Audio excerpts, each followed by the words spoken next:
Selamat malam semuanya. Selamat datang kepada sesi kedua,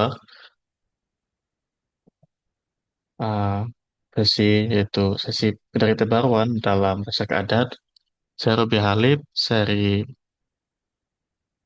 Masyarakat Adat di Filipina, dan juga saya bagian dari Energi Penerjik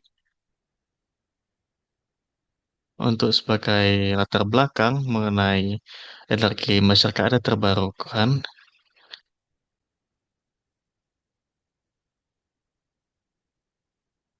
Jadi kemitraan energi terbarukan, di mana di sini RRP adalah kemitraan pimpinan masyarakat adat dan kemitraan yang didedikasikan untuk memastikan keberlangsungan energi terbarukan dan juga menjaga hak masyarakat adat. Dan juga kami mendukung hak asasi manusia dan masuk masyarakat adat, masuk memperkuat kepemimpinan masyarakat adat, dan juga dalam masyarakat adat perempuan, dan juga memastikan ada pembagian manfaat yang setara. Program kami juga meliputi akses pada energi kepada masyarakat adat dan juga pembangunan kapasitas dan juga pembangunan kebijakan advokasi. Jadi energi terbarukan ini,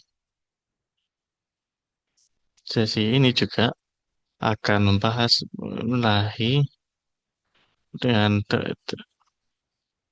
berdasarkan hasil dari latihan yang kami lakukan di Malaysia di Januari, di mana masyarakat adat dari Indonesia tetap bersama-sama untuk mendukung kejadian ini, untuk mendukung kegiatan pelatihan ini juga. Dan dari sini juga forum dari forum masyarakat juga telah dibentuk dan juga pelatihan dilakukan secara perseorangan, secara terlangsung dan juga online untuk memastikan adanya keberlangsungan kedaulatan energi untuk masyarakat adat juga. Dan juga dalam seri-seri webinar yang dilakukan masyarakat adat ini, kami juga akan memberikan informasi mengenai inisiatif bahasa inisiatif uh, energi dalam di seluruh masyarakat daerah dan juga dan juga pelatihan kepemilikan dan juga pelatihan untuk kedaulatan untuk memastikan sistem sumber daya yang dapat terbarukan. Dan sesi ini pada bulan ini dimulai dalam inisiatif masyarakat adat yang akan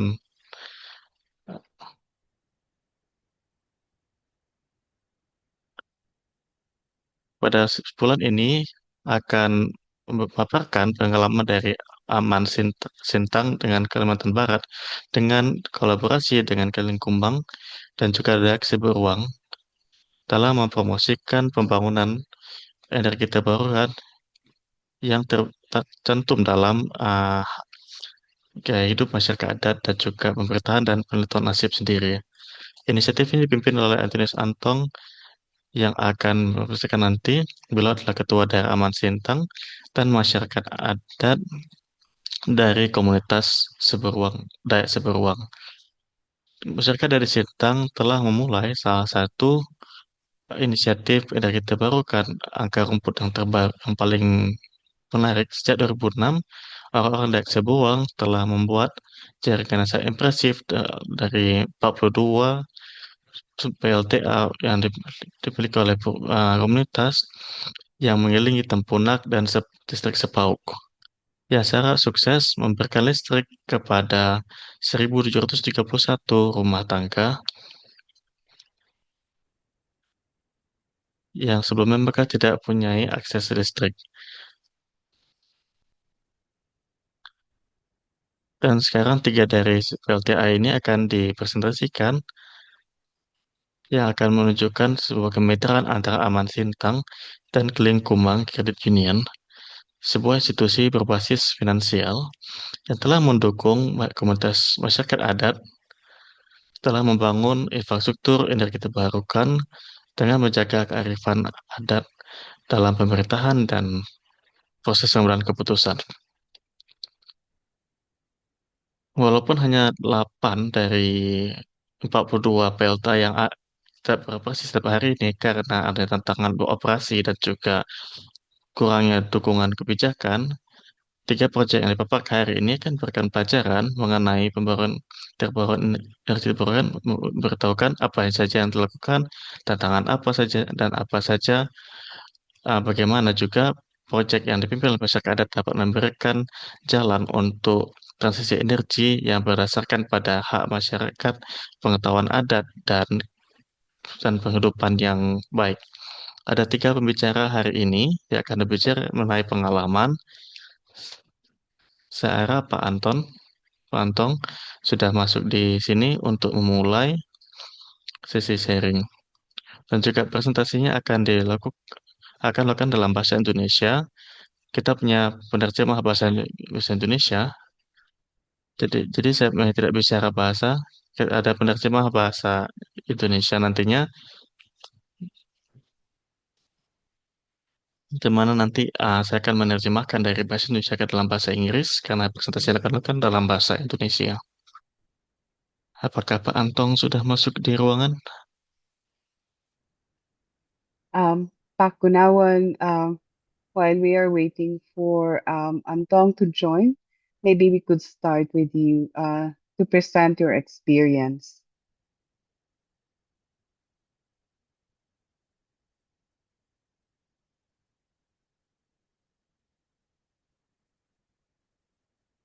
You're muted. Kindly unmute.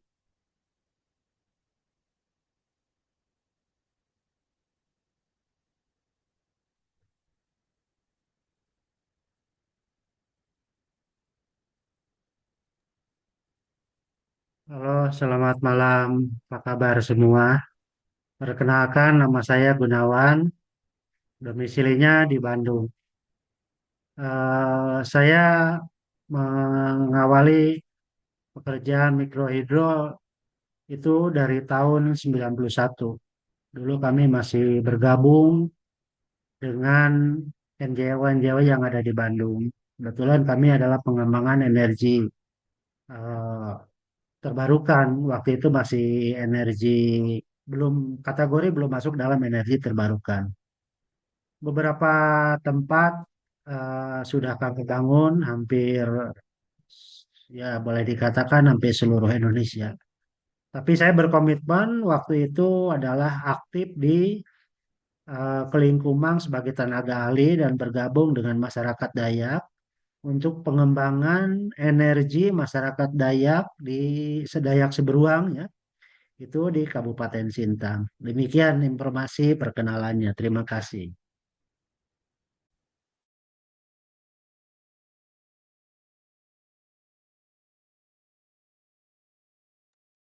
So maybe he can proceed with his presentation while we're waiting for Antong.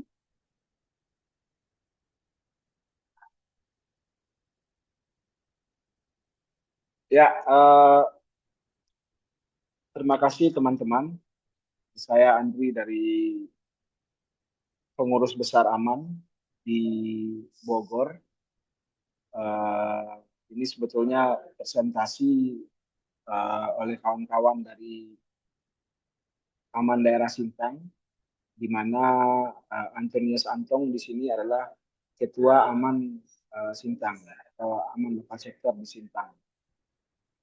Dan di Sintang ini sudah melakukan kegiatan pengembangan energi terbarukan melalui pengembangan teknologi mikrohidro di sana. Next. Jadi background masyarakat adat di Sintang ini secara penamaan ada salah satunya dinamai itu masyarakat adat Dayak Seberuang. Termasuk ini Antong dan kawan-kawan atau masyarakat adat yang ada di Kecamatan Tempunak dan Kecamatan Sepau. Di Kabupaten Sintang ini sudah ada pengakuan masyarakat adat dari pemerintah daerah Kabupaten Sintang. Itu ada Perda nomor 12 tahun 2015, di mana pemerintah daerah Sintang, Kabupaten Sintang, mengakui keberadaan masyarakat adatnya, dan kemudian Bupati Sintang juga melalui SKPD yang ada di Sintang mengeluarkan SK untuk mengakui masyarakat adat. Dan kemudian juga beberapa komunitas masyarakat adat di Sintang ini sudah diberikan juga pengakuan oleh negara, pengakuan terhadap hutan adat. Itu ada beberapa masyarakat dari Sintang, termasuk salah satunya itu Kampung Antong di Ansop. Salah satu latar belakang di Sintang ini yang terkait situasi dan kondisinya adalah aksesibilitas ke Kecamatan Sepaok dan Tempuna ini cukup sulit, di mana beberapa kondisi jalan itu masih tanah merah dan ada yang berbatu, sehingga walaupun jaraknya singkat sekitar 30 sampai 40 kilometer, tapi itu bisa memakan waktu setengah hari untuk menuju kampung tersebut, bahkan sehari. Jadi aksesibilitasnya susah untuk dijangkau. Kemudian kawasan Tempunak dan Sepaok ini, Kecamatan Tempunak dan Sepaok ini ada di kawasan Bukit Hujau, di mana banyak sekali sumber-sumber mata air dan sungai yang berhulu di bukit ini, yang kemudian ini sangat potensial sekali kembangkan menjadi pembangkit listrik skala kecil, mikrohidro. Dan pada umumnya masyarakat adat yang di bagian arah ke bukit dari Bukit Hujau ini banyak yang belum masuk listrik negara atau listrik PLN, yang kemudian masyarakat adat di sana banyak yang memenuhi kebutuhan hidupnya itu dengan menggunakan genset atau generator, kemudian yang menggunakan bahan bakar fosil. Nah, secara kearifan sebetulnya masyarakat adat di Seberuang ini menjaga kawasan Bukit Pujang ini. Jadi secara turun-temurun mereka menjaga hutan, kemudian menjaga wilayah adatnya, dan untuk meningkatkan taraf hidup juga, perekonomian juga. Kemudian mereka mencoba mengembangkan atau menginstalasi teknologi energi terbarukan mikrohidro ini di Sintang. Next.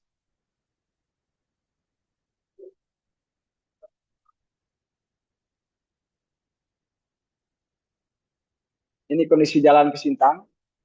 Jadi kalau beberapa teman-teman yang pernah ke Sabah dengan Tonibung, ada beberapa kondisi jalan yang itu mirip dengan kondisi teman-teman Tonibung mendatangi kampung-kampung yang ada mikrohidronya juga di sana. Jadi ada jalan dengan kondisi tanah merah yang kemudian harus menggunakan kendaraan mobil 4ED. Next.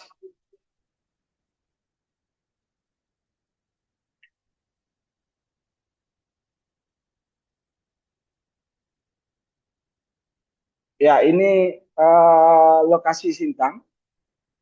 Jadi Sintang ada di Provinsi Kalimantan Barat di Indonesia. Satu pulau dengan teman-teman Tonibung di Sabah, yang Kabupaten Sintang ini berbatasan langsung dengan negara tetangga Malaysia, yaitu Sarawak di sini, yang bedanya Sabah berbatasan dengan Kalimantan Utara, sementara di sini Sintang ini berbatasan dengan Sarawak.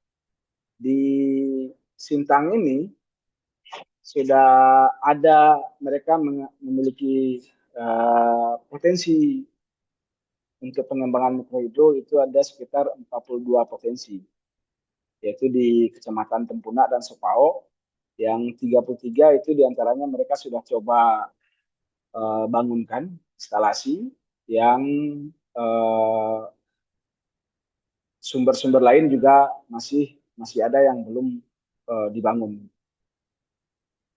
Silakan next.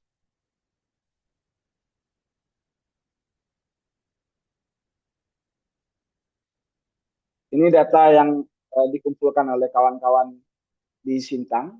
Jadi sampai saat ini ada sekitar 42. Nanti Pak Gunawan bisa bantu juga menjelaskan terkait informasi ini. Ini ada sekitar 42 yang kemudian teman-teman di Sintang dan juga teman-teman kredit union Kelingkumang dan juga berjejaring dengan teman-teman Cianjuang di Bandung mengumpulkan data ini dan beberapa di antaranya itu sudah dibangun dan sudah jalan. Ada juga yang memang masih proses atau belum dibangun sampai saat ini.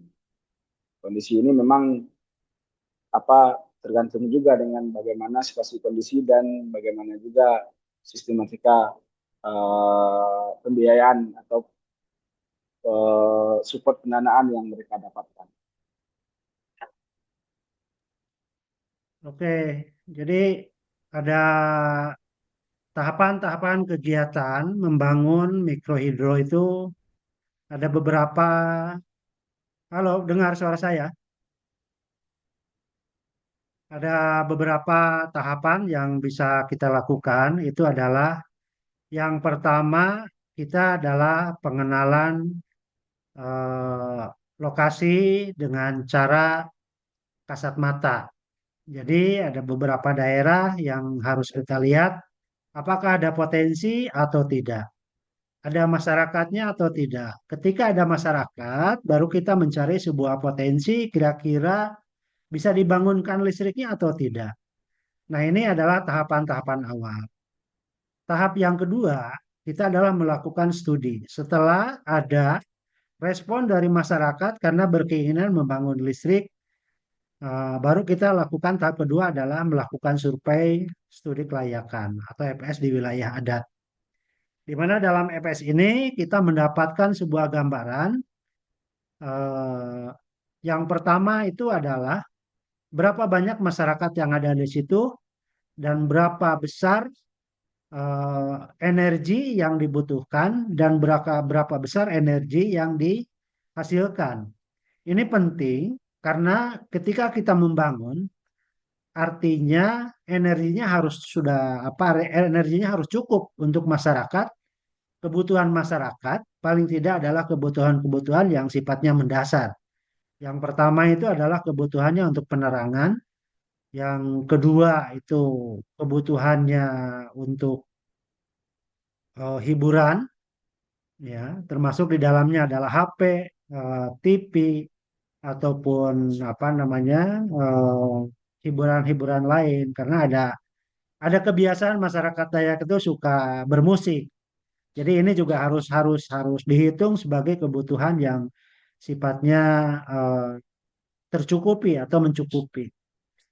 Setelah kita melakukan studi, baru kita masuk ke tahap instalasi setelah kita membuat sebuah perhitungan teknis yang di dalamnya itu ada kebutuhannya eh, eh, turbinnya, terus generatornya, dan panel kontrolnya, sekaligus dengan kebutuhan-kebutuhan untuk jaringannya. Jadi ini harus harus perfect betul, harus cukup sehingga ketika kita membuat sebuah apa namanya sebuah anggaran itu sudah tercakup semua. Jadi memang intinya hitungannya harus matang dan cukup untuk membangun sebuah eh, kawasan energi atau membuat PLTMH. Yang setelah PLTMH-nya terbangun, kita baru masuk ke tahap pembentukan kelompok-kelompok. Tentunya ini penting karena beberapa pengalaman saya secara pribadi itu memberikan sebuah sharing teknis dengan masyarakat itu panjang sekali. Artinya tanggung jawabnya bukan hanya membangun saat ini, tetapi selama pembangkit itu menyala atau mikro itu menghasilkan listrik, mereka akan selalu komunikasi dengan saya. Nah, perlunya ini kita membentuk suatu pengelolaan PLTMH supaya ada perhatian atau ada apa namanya, ada sebuah kelompok yang mengelola sehingga mikrohidronya berlanjut atau mikrohidronya berjalan terus. Ini penting ya, karena di situ juga di dalam pengelolaan bukan hanya sekedar kita mendidik dari sisi teknis, tapi juga mereka dididik dari sisi masalah keuangannya atau manajemennya. Nah, setelah itu baru kita masuk ke tahap 5 yaitu maintenance. Maintenance-nya di sini ini panjang sekali perjalanannya. Artinya saya sudah punya pengalaman maintenance-nya, sharing teknisnya dengan saya itu udah hampir ada yang sekitar 20 tahun, ada yang 25 tahun. Ini kan panjang sekali. Ketika ini kita abaikan, ya kita jangan berharap PLTMH bisa berjalan mulus ya, karena mereka keterbatasan dari sisi teknis. Mungkin itu yang bisa saya kasih gambaran ya. Kenapa PTMH itu butuh sebuah organisasi yang handal, sebuah organisasi yang berkesinambungan, sehingga PLTMH-nya atau energinya ini bisa bertahan lama. Demikian, terima kasih.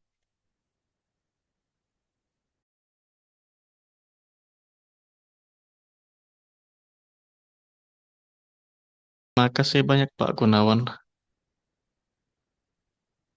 Apakah Pak Antong sudah siap untuk presentasi?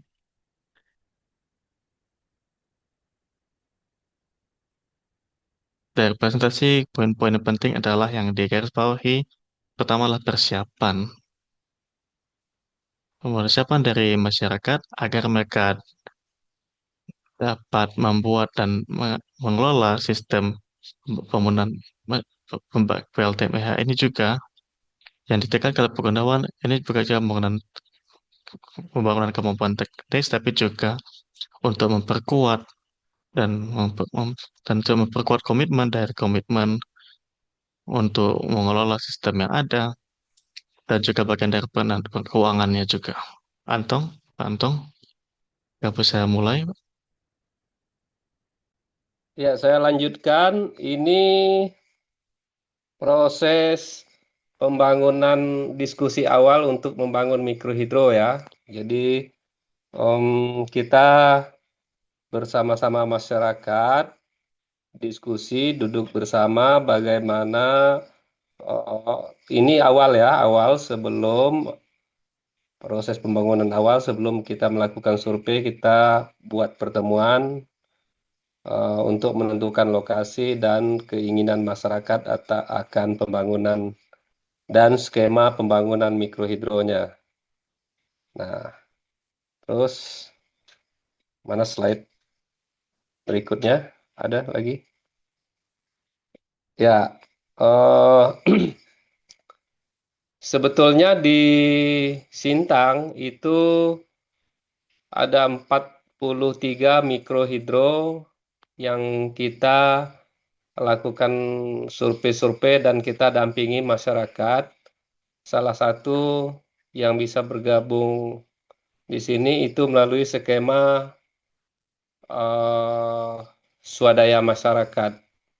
Nah, swadaya masyarakat kita lakukan pertemuan-pertemuan untuk bagaimana kampung-kampung yang gelap itu bisa dibangun secara swadaya dan secara bergotong royong yang dilakukan oleh masyarakat. Nah, ini Kampung Lanjau ini salah satu kampung Lanjau itu dibangun 2018, 2017 pembangunan dan menyala itu 2018. Dan itu untuk kebutuhan 119 rumah. Daya yang terpasang itu 23 kW. Kemudian Kampung Lebo Lantang itu masih satu area, satu desa, beda kampung itu sama pembangunannya 2018 menyala dan untuk 48 rumah daya terpasang itu 21 kW. Nah, kemudian Sungai Buloh ini sama, pembangunan menyalanya 2018 untuk instalasi 124 rumah penerima manfaat atau 124 kepala keluarga. Daya yang dihasilkan itu 90 kW. Nah, ini dibangun dengan kerjasama Kujau Kalbar. Namanya Kujau Kalbar itu konsorsium aman bersama Koperasi Produsen Kelingkumang dan Kelingkumang sebagai untuk melakukan pendanaan awal. Nah, ini melalui program dana hibah dari Amerika itu MCAI. Nah, ini lain-lain adalah ada banyak mikrohidro kayak seperti di Sungai Buloh itu ada 7 pembangkit listrik di Sungai Buloh. Nah, salah satu itu di Lubuk Nyulutung yang beroperasi dengan daya 90 kW. Yang lain-lain itu dilakukan masyarakat, ada yang jenis pembangkitnya menggunakan kincir. Jadi kincir ini menggunakan bahan-bahan lokal dari kayu-kayu dari lokal, kayu, kemudian material-material lain semua dari lokal. Nah, itu skemanya menggunakan kincir. Nah, di Sungai Buloh itu ada 7 pembangkit. Kemudian sebenarnya ada di Tembak, di Gurumali itu juga ada 3 pembangkit di sana. Itu menggunakan dua menggunakan turbin, yang satunya menggunakan kincir. Yang menggunakan kincir di Gurumali itu sampai hari ini masih menyala. Nah ini proses pembangunan yang MCAI, yang konsorsium Kujau Kalbar. Kita menggunakan pipa besi, penstoknya, kemudian kita yang didampingi oleh Pak Gunawan, tenaga ahli untuk pendampingan proses pembangunan dari survei sampai ke proses pembangunan buat intake dan sebagainya, pemasangan pipa sampai ke pemasangan jaringan sampai menyala. Nah ini kondisi di lapangan memang kita harus melalui jalan yang sangat sulit. Akses jalan kita sulit, mobil susah masuk, jadi kita semua barang-barang material ini dipikul. Ini swadaya masyarakat, bagaimana gotong royong masyarakat untuk bekerja sama membangun, baik dia melalui dana program maupun yang dana mandiri. Nah, di daerah Kecamatan Sepauk juga sudah banyak mikrohidro yang hampir 70%, 80% itu didampingi oleh Aman dan bersama dengan Pak Gunawan dari Bandung.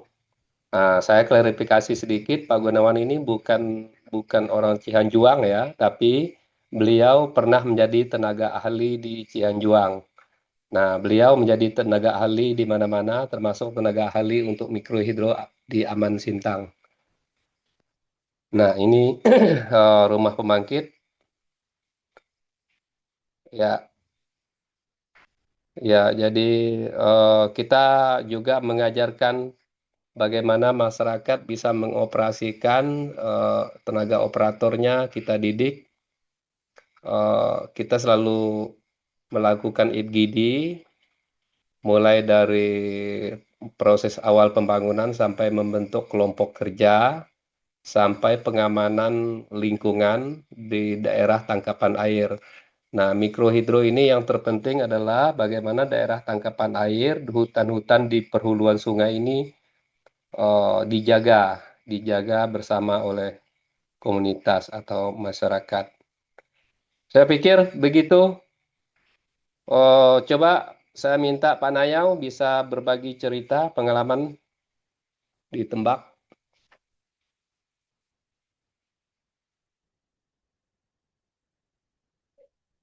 Ada Panayau? Halo? Ya, silakan Panayau. Oke, bisa didengar Pak Antong? Ya, Oke. Nah, jadi PLTMH di Desa Gunung Mali, tepatnya di Dusun Tembak, kelompok Sungai Piling itu mulai dibangun tahun 2006, tanggal 27 November 2006. Jadi sudah 20 tahun. Nah, 20 tahun. Dan kondisinya masih menyala. Hanya kemarin 1 minggu yang lalu kena timpa pohon perumahannya. Tapi untuk kincir pipa dengan generatornya masih oke. Cuma belum kami aktifkan karena kami masih perlu waktu untuk membuang segala kayunya. Nah, jadi itulah kondisi untuk kelompok PLTMH di Sungai Piling, Pantong. Kemudian yang lain-lain seperti kelompok Tenuli, kelompok Sungai Sawah, saya tidak tahu persis, tapi memang sudah lama tidak menyala. Sejak PLN masuk, sudah dinyatakan off, tidak menyala lagi. Oke, itu saja Pak Antong yang dapat saya terangkan. Terima kasih, selamat malam. Pak Guci dari Tangkit. Ada Pak Guci? Ada. Oke, silakan Pak Guci.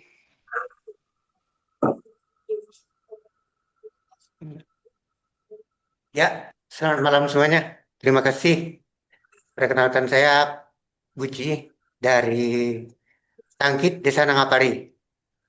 Kami memulai pembangunan PLTMH-nya di tahun 2012.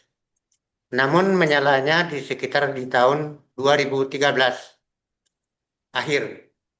Jadi proses pembangunannya hampir 1 tahun. Sampai saat ini usia pembangkit kami sudah berusia hampir 14 tahun, namun masih aktif. Yang menyala malam hari ini di atas kepala saya ini juga masih PLTMH Gunung Limbang Tangkit. Mengenai dana Oh, pembiayaan dana ini PLTMH ya Pak Guci?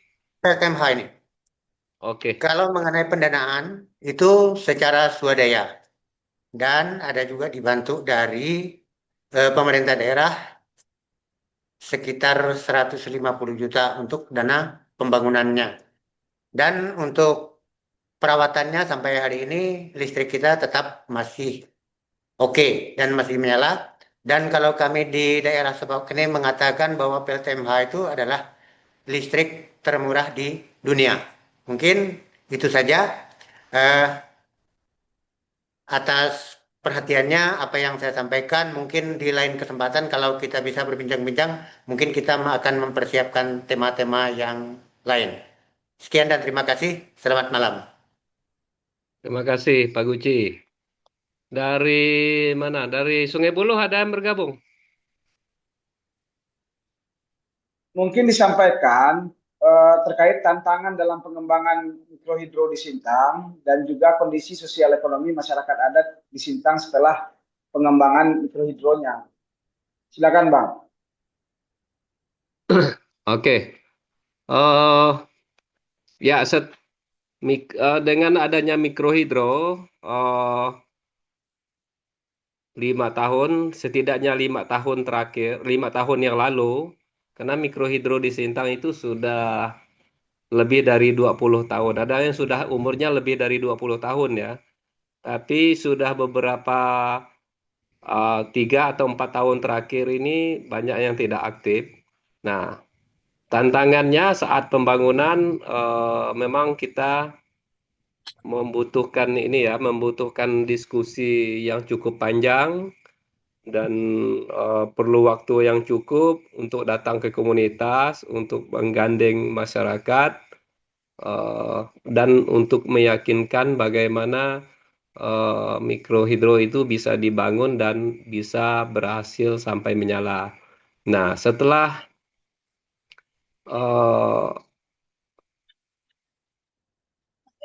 menyala, masyarakat adat itu merasakan sekali dengan iuran atau dana pembangunan sampai ke iuran yang terkumpul saat pembangunan, itu kita hitung-hitung secara ekonomi sangat murah dan sangat walaupun kapasitas besar, tapi kalau kita hitung dengan saat 20 tahun yang lalu, kita harus membutuhkan minyak bensin, minyak solar, menghidupkan dompeng, menghidupkan diesel, bahkan yang tidak mampu itu menggunakan pelita. Nah, itu sangat terasa sekali. Kita sudah dapat penerangan dan kita hitung-hitung biayanya murah sekali. Dan contohnya, salah satu contoh PLTMH atau mikrohidro yang ada di Kampung Ansok, kampung saya, itu 14 tahun menyala. Walaupun 3 tahun terakhir ini tidak menyala lagi karena sudah ada PLN. Tapi selama 14 tahun, kita hitung dengan biaya ekonomi pengeluaran masyarakat untuk membeli bensin atau solar, untuk menghidupkan diesel atau dompeng, itu sangat murah. Dan kalau kita hitung break even point-nya atau nilai kembalinya, itu saya pernah hitung terakhir itu hampir 1,4 miliar keuntungan dibanding kita selama 14 tahun itu membeli solar atau bensin.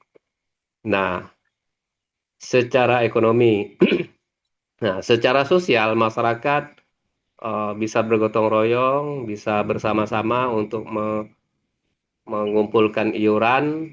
Karena iuran per rumah per kakak itu bisa antara 5.000 sampai 20.000 per rumah per kakak kalau kita menggunakan mikrohidro. Ya, Pak Pahan sudah muncul nih. Nah, ya itu secara sosial dan ekonomi. Nah, tantangannya kondisi hari ini adalah dengan masuknya PLN, orang merasa dengan PLN ini sangat praktis dan mudah. Walau sebenarnya biaya cukup mahal, kita hitung pembiayaan itu tinggi. Karena satu rumah, kalau di rumah saya hanya menggunakan untuk masak nasi dan kulkas itu tidak cukup 100.000 satu bulan. Sementara waktu kita menggunakan PLTMA walaupun hanya penerangan, tetapi dengan 5.000 kita sudah cukup biaya satu bulan. Nah, ada plus minusnya, kita menggunakan PLN, banyak peralatan yang kita bisa, elektronik yang bisa kita pakai, tetapi biayanya mahal, sangat mahal. Nah, saya pikir ke depannya bagaimana mikrohidro ini bisa pengurus-pengurus dan komunitas-komunitas masyarakat adat bisa bersemangat. Yang pertama untuk menjaga kawasan, menjaga lingkungan. Karena ini namanya dengan adanya mikrohidro. Nah, saya pernah melakukan kajian ekonomi di Desa Riam Batu, namanya kajian palusi ekonomi. Kita menghitung nilai pembangunan mikrohidro itu sangat hampir 40% itu mendukung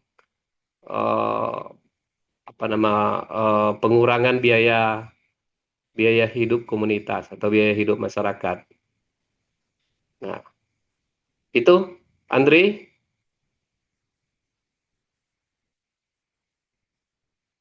Pak Pahan mungkin boleh kasih tantangan sosial, secara sosial dan ekonomi kondisi mikrohidro di Sungai Buloh. Silakan Pak Pahan. Terima kasih Pak Antong. Mohon maaf saya terlambat, baru nyampe dari tempat kerja ngantar buah ke pabrik. Terima kasih teman-teman. Mungkin boleh saya ceritakan sedikit tentang PLTMH yang ada di Sungai Buloh. Di Sungai Buloh ini kan dulu ada 7 unit. Tetapi untuk sementara yang sebenarnya masih aktif 2, cuman tidak kita aktifkan kembali.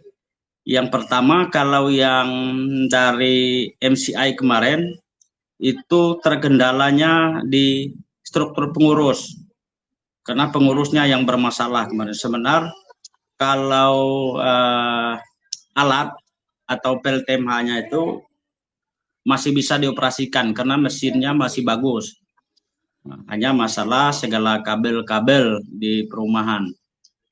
Kalau kelompok yang punya saya sendiri, yang Kencer, itu hanya bendungan aja yang jebol. Masih aktif sebenarnya. Hanya jebol bendungan kena banjir, jadi jebol. Ya. Kalau yang lain, yang 5 unit, itu sementara masih off. Belum bisa difungsikan dengan baik. Kalau yang 2 unit itu hanya masalah teknis saja, yang Riam yang punya kami itu kan Tuja Temiang namanya. Kemudian yang yang bantuan dari MCI itu kemarin kan Lubuk Nyelutung. Itu kendala nggak banyak, cuman kendala di pengurus. Nah, kalau yang Tuja Temiang yang saya kelola sendiri itu kena jebol bendungan, yang lain tidak ada masalah. Itu tentang kabar tentang listrik kami. Tentang listrik ini sebenarnya di Sungai Buloh yang pertama yang ada di Sintang ya, itu sebenarnya itu dari Riam Supit dulu, bukan Riam Supit, di Cunai itu tahun 98 itu sudah ada. Itu pertama di Kalimantan, pertama di Kabupaten Sintang ya. Jadi mungkin saya ralat yang masukan dari Pak Antong tadi 2018 itu kalau nggak salah saya juga teknisi juga Pak Gunawan dulu Cuna itu, Pak Gun juga yang teknisinya. Itu 1998 kalau nggak salah. 97.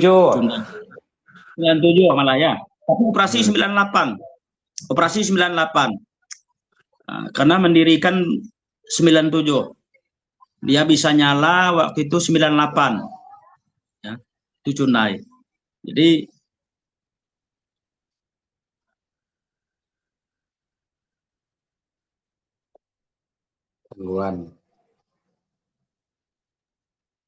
dari dulu, dari tahun 90-an sudah berpikir tentang listrik.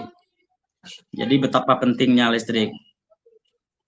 Jadi kalau Cunai itu memang udah off karena memang kendala banyak hal lah. Pertama, sungai itu udah mulai mengecil, kemudian banyak yang dipindahkan ke alur sungai mana kita kurang tahu, yang pasti sungainya udah mulai menyempit. Ya, kalau Cunai. Kalau Lubuk Nyelutung itu sebenarnya tidak ada kendala yang berarti. Jadi kalau Sungai Buloh ini hanya masalah teknis ya.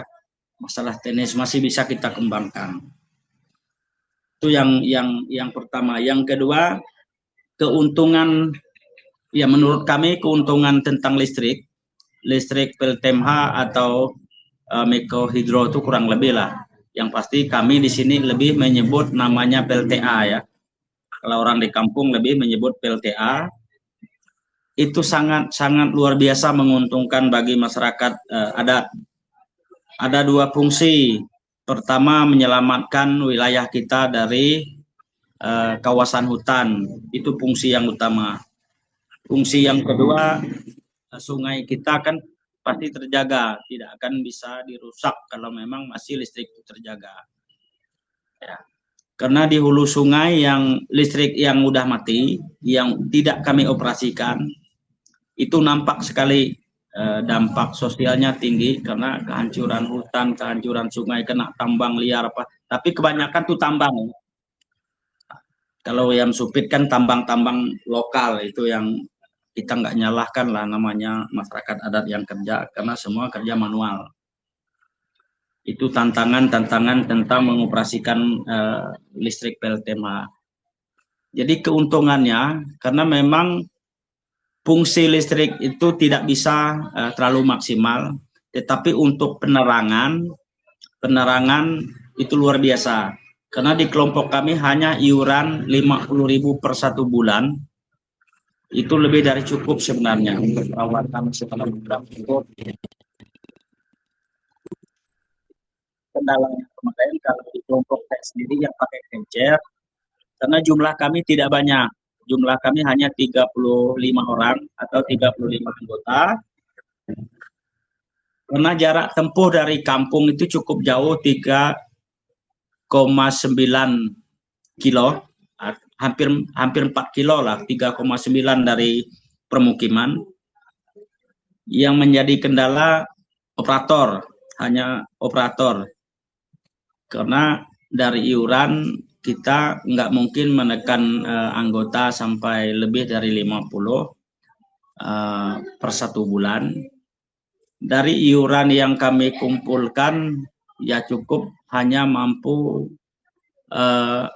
memberi orang operator itu 600.000. Nah, itu yang menjadi kendala juga. Jadi banyak teman-teman yang tidak menyanggupi mengelola di bagian mesin atau bagian turbin atau bagian genser, karena jauh dari permukiman.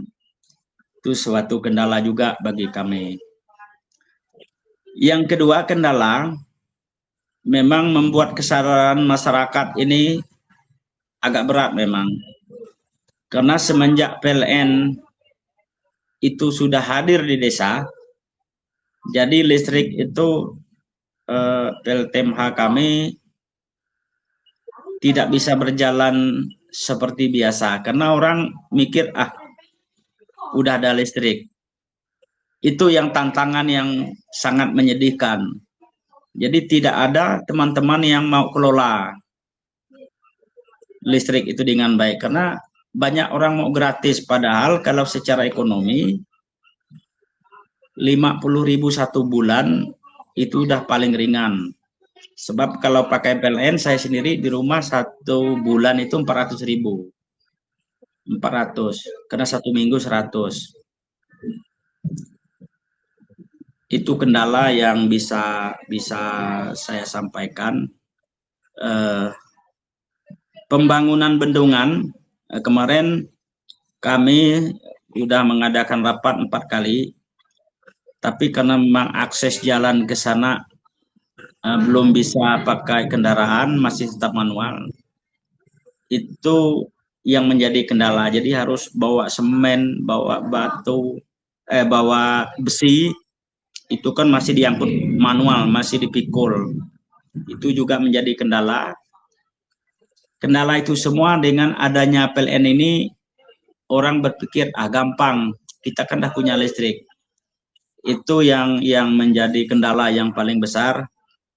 Keinginan saya macam mana nanti solusi atau cara pendapat teman-teman supaya kami bisa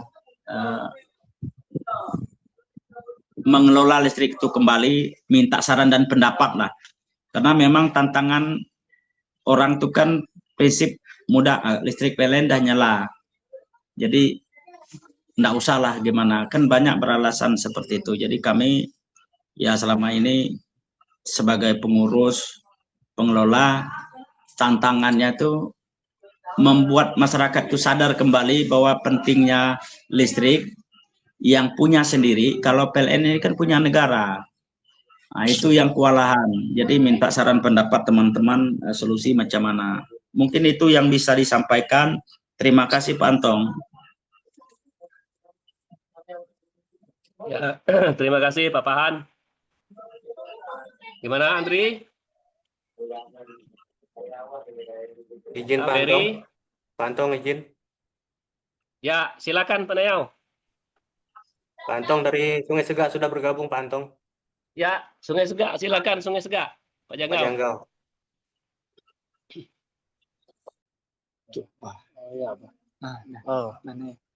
Duluan jadi dari daerah lain, karena kami baru gabung. Jadi Ya, kami silakan. dengar kawan-kawan lain loh.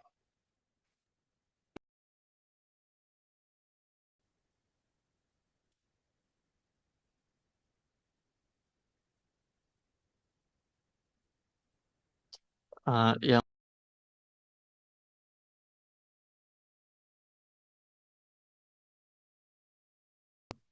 bisa ke channel Bahasa Indonesia di bawah sini. Dan poinnya adalah dalam presentasi adalah pentingnya pentingnya FP untuk duduk bersama dengan masyarakat adat, dengan komunitas mengenai energi terbarukan. Ini sangat penting dan juga keputusan mereka untuk membuat pembangunan atau tidak. Saya pikir itu juga penting mereka menunjukkan bukan hanya energi sistemnya saja, bukan saja pembangunan saja, tapi juga untuk perlindungan hutan dan sumber daya juga yang memberikan air untuk proyek mikrohidro. Tapi ini juga mengenai kesatuan dari masyarakat adat tersebut yang melakukan yang dalam memanage sistem air di sini dan juga tantangan yang ada. Dan juga dalam tantangan yang ada kita melihat adanya tantangan di jalan, infrastruktur, dan juga di mana mereka semua bawa semua bahan bangunan secara dengan tangan, dengan kaki, dengan tantangan yang ada. Ini juga menunjuk adanya juga aktivitas penambangan dalam penambangan yang juga merusak sungai. Dan juga adanya PLN, di mana masyarakat lebih berpikir PLN lebih mudah diandalkan. Jadi adanya kurangnya minat untuk mengelola PLTMH nantinya. Karena adanya PLN. Dan itu juga di mana sistem temuan bahwa sistem PLTMH ini ya lebih murah daripada dari PLN. Tapi sistem ini juga mempersatukan masyarakat adat untuk membuat inisiatif listrik terbarukan. Mereka juga punya pengalaman yang sangat panjang dalam sistem energi terbarukan mereka. Dan juga saya berterima kasih Pak kepada pembicara telah berbagi tadi, telah menjelaskan latar belakang dan tantangan teknis yang ada, dan juga langkah-langkah dilakukan. Sebenarnya ada pertanyaan di chat box juga,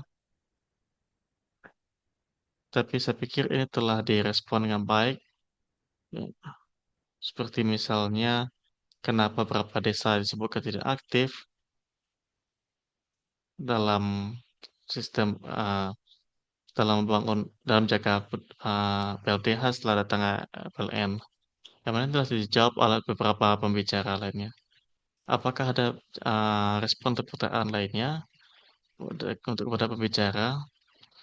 Ketika saya mendengar pengalaman dari Sintang dan juga di Januari, saya juga sangat terinspirasi dalam penggunaan kearifan adat masyarakat adat dalam membangun film TMH dan sistemnya juga. Yang dilakukan secara manual, ini juga membangun sebuah rasa kesatuan dan juga memperkuat sistem pengetahuan masyarakat adat untuk energi terbarukan. Tapi yang lain juga, Antong atau pembicara lain juga bicara bagaimana tantangan dalam mendanai dalam sistem koperasi menggunakan manual dari mungkin bisa dijelaskan juga bagaimana cara pendanaan yang dari masyarakat adat, apa sih tantangan dalam pendanaan, dan apa sih rekomendasi dari siapapun teman-teman boleh merespon pertanyaan ini. Apakah juga ada pertanyaan, apakah ada insentif dari negara untuk mendukung PLTMH?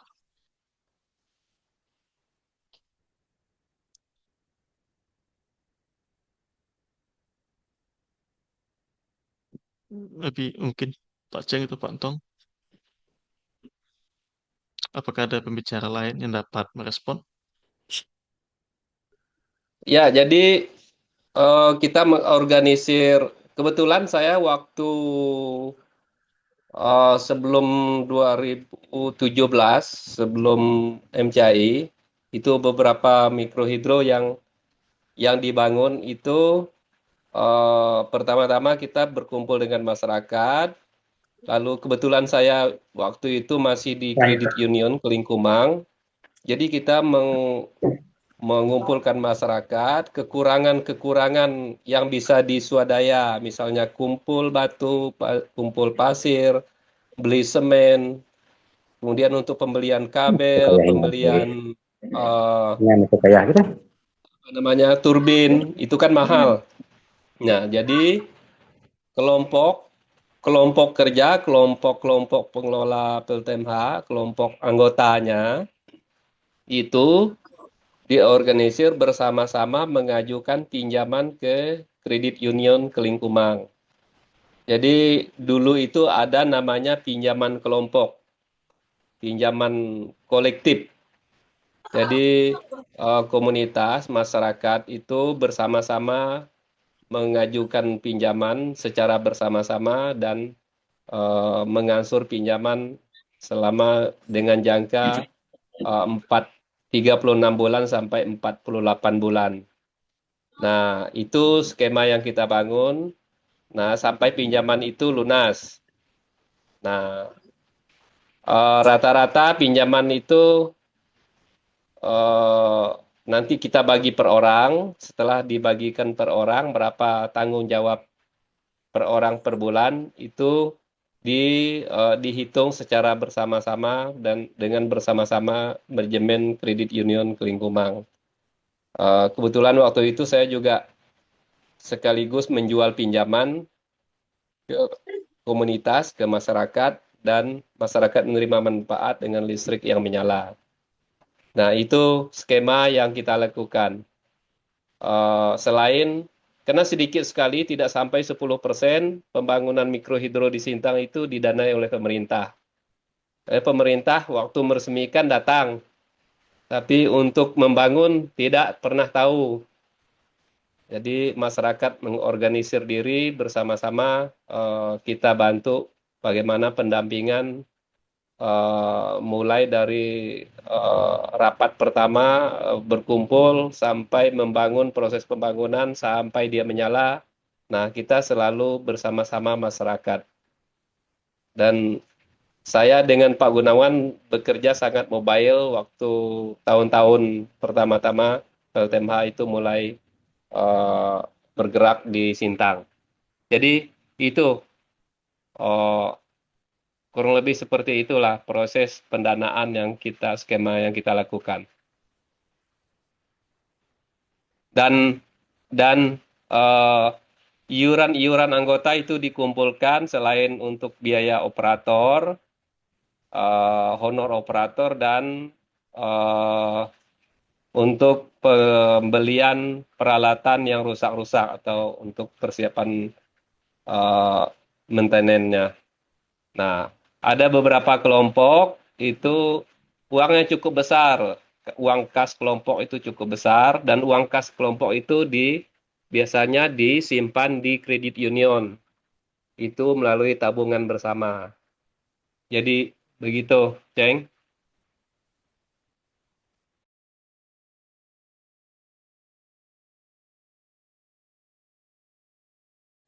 Terima kasih Bapak Antong untuk respon. Kita melakukan penerjemahan konsekutif. Apakah ada pertanyaan lain pada partisipan? Ada pertanyaan di sini dari Anistip. Apakah ada inisiatif dari negara untuk membangun sistem hidro? Ceng mungkin bisa menerjemahkan ke Pak Antong atau saya terjemahkan.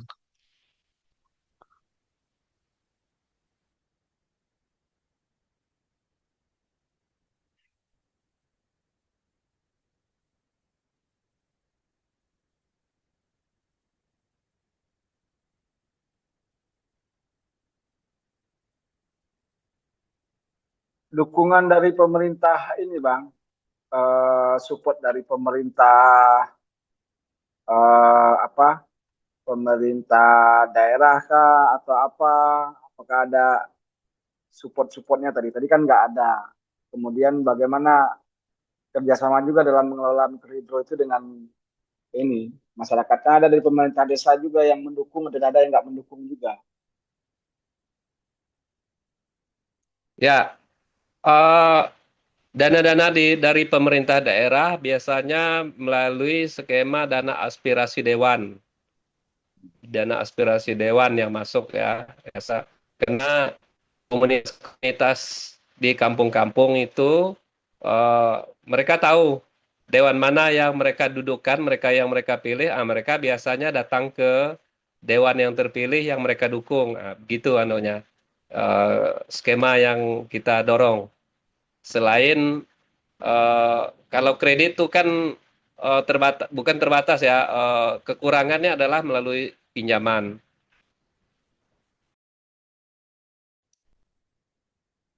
Terima kasih banyak. Senator sudah mengatakan bahwa negara mendukung beberapa sistem mikrohidro, akan tapi hanya 10% yang dikatakan. Jadi sangat sangat jauh jalan untuk dapat bantuan dari pemerintah dalam hal ini.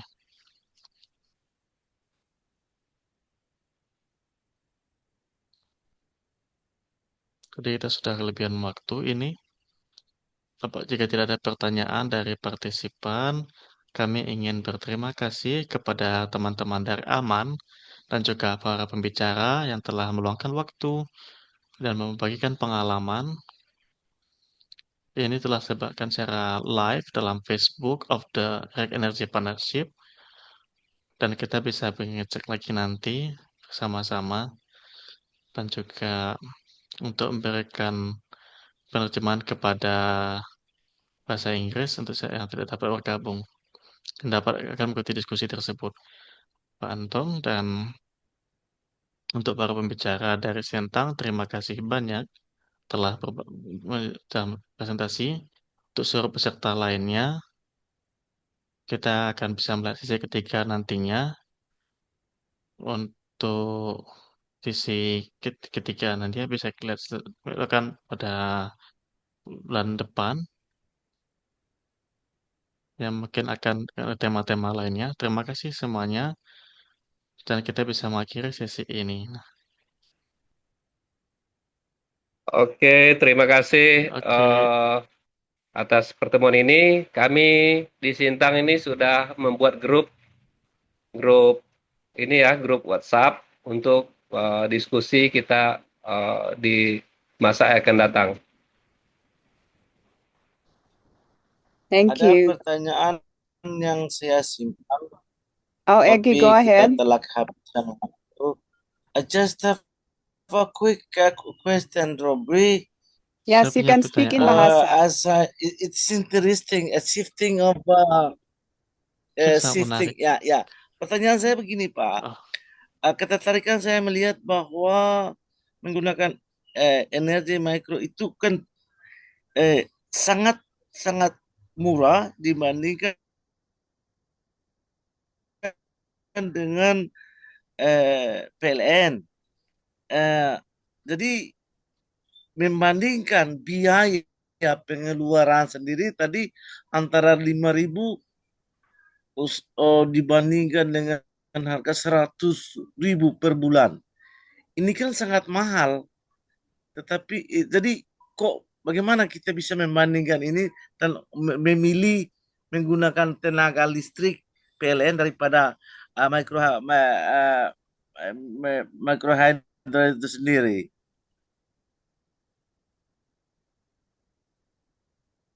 Just a quick summary, Robbie. I a bit concerned that pertanyaannya sama tadi. cost comparison between microhydro and state electricity, it's quite expensive, no? Why that the community easily shifting the use of energy from microhydro to state electricity? Yes. Who will respond? Sorry, who will respond? Siapa Ya, yang akan bisa merespon? ya.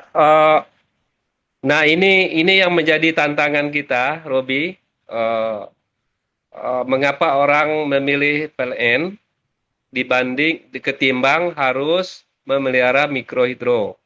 Nah, itu tantangan sudah disampaikan oleh teman-teman tadi. Satu, kita keterbatasan tenaga teknis, operator, dan pemeliharaan mikrohidro ini sangat harus kontinu ya.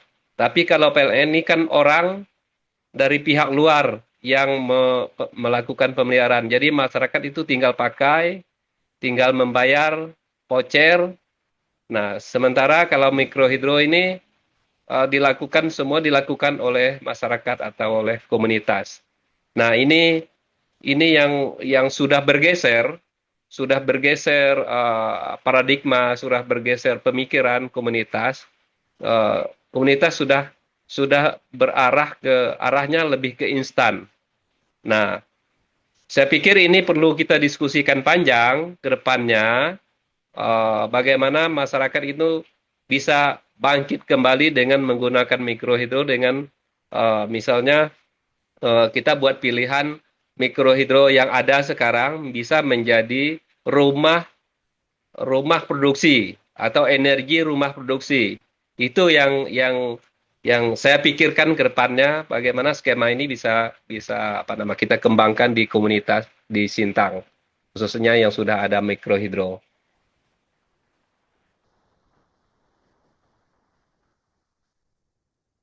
Halo, bisa saya tambahkan sebagian? Silakan Pak Gun. Terima kasih, saya hanya menambahkan perkembangan mikrohidro untuk saat ini.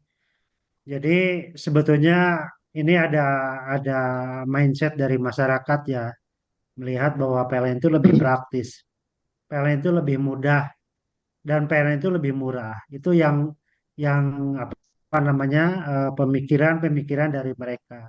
Tapi setelah berjalan, ternyata biaya energinya untuk apa namanya pembelian ke PLN itu mahal sekali. Bahkan masyarakat sudah punya argumen-argumen yang ingin kembali ke mikrohidro. Tapi yang menjadi tantangan di mikrohidro itu adalah satu, dayanya untuk saat ini kan itu boleh dikatakan kebutuhannya juga sudah mulai berkembang. Yang dulu dianggap bahwa hanya kebutuhannya untuk penerangan saja atau untuk hiburan saja. Tapi kan kalau sekarang masyarakat sudah lebih maju ya, kebutuhan energinya juga tentunya lebih bertambah. Sehingga sekarang masyarakat lebih cenderung saya ingin sebanyak-banyaknya ya mendapatkan listrik ke rumah supaya mesin cucinya bisa jalan, kulkasnya bisa jalan, terus apa namanya kebutuhan-kebutuhan yang lainnya ya.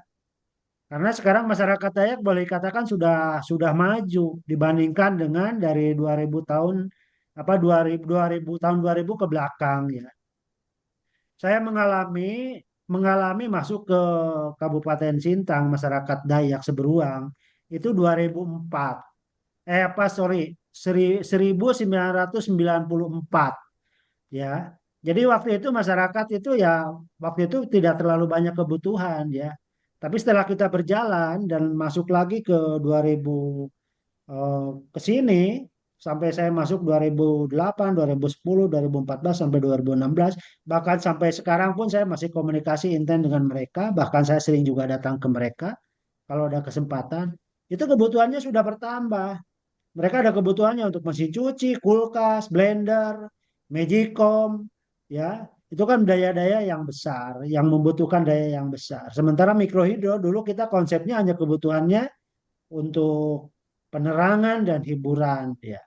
Jadi ini yang menjadi sebuah fenomena di masyarakat sehingga masyarakat itu terjadi apa namanya perubahan mindset ya. PLN itu lebih lebih lebih lebih gampang, lebih praktis, lebih murah. Bukan lebih murah, artinya lebih gampang ya. Kita beli, bayar, habis itu nyala. Jadi kita lebih banyak uang, lebih banyak kita bisa mendapatkan listrik lebih banyak. Nah ini yang harus Makanya ada satu tantangan buat kita. Setelah PLN masuk, apa yang mau kita gerakin lagi di sini?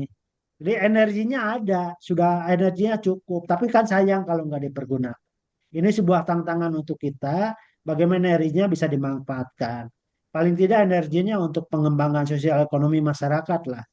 Hanya misalkan untuk bikin pabrik es, atau misalkan pengolahan mebel, atau misalkan ya kegiatan-kegiatan masyarakat yang lain.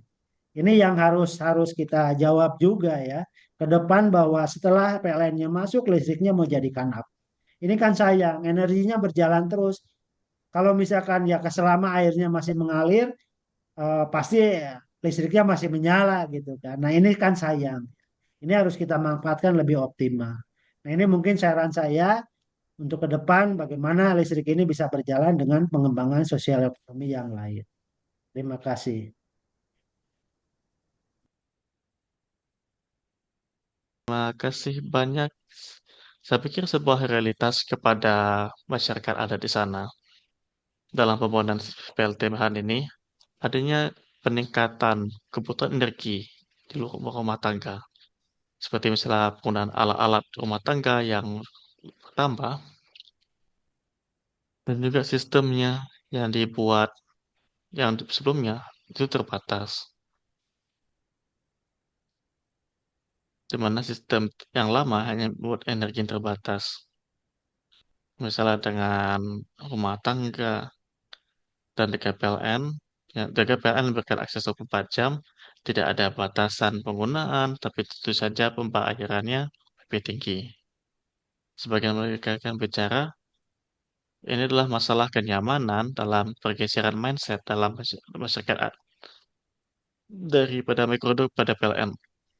Saya pikir poin pentingnya adalah ketika kita bicara mengenai sistem mikrohidro dan sistem energi terbarukan masyarakat, ini tidak hanya masalah energi saja, tapi juga ada proses persiapan sosial sangat penting untuk menyatukan masyarakat adat. Ini juga mengenai teknologi, ini juga mungkin akses pada energi, tapi juga untuk mempersatukan masyarakat adat untuk dapat membuat menggunakan sumber daya sendiri untuk energi terbarukan, tentu itu kan komunitas untuk menyatukan bertahan teritorial mereka. Dan saat komunitas ini bersatu,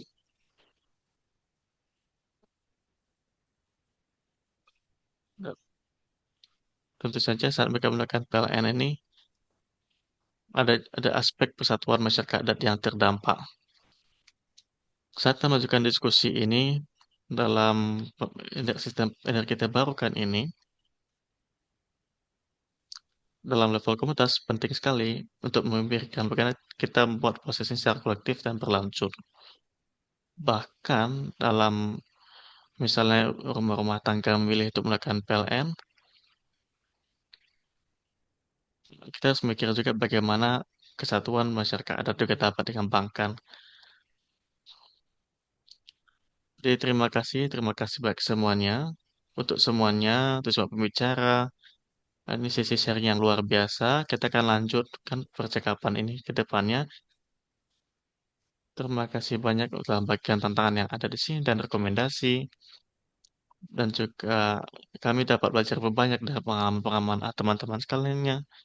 Tidak hanya secara tidak langsung, tapi juga ke depan nanti. Terima kasih banyak. Thank you very much.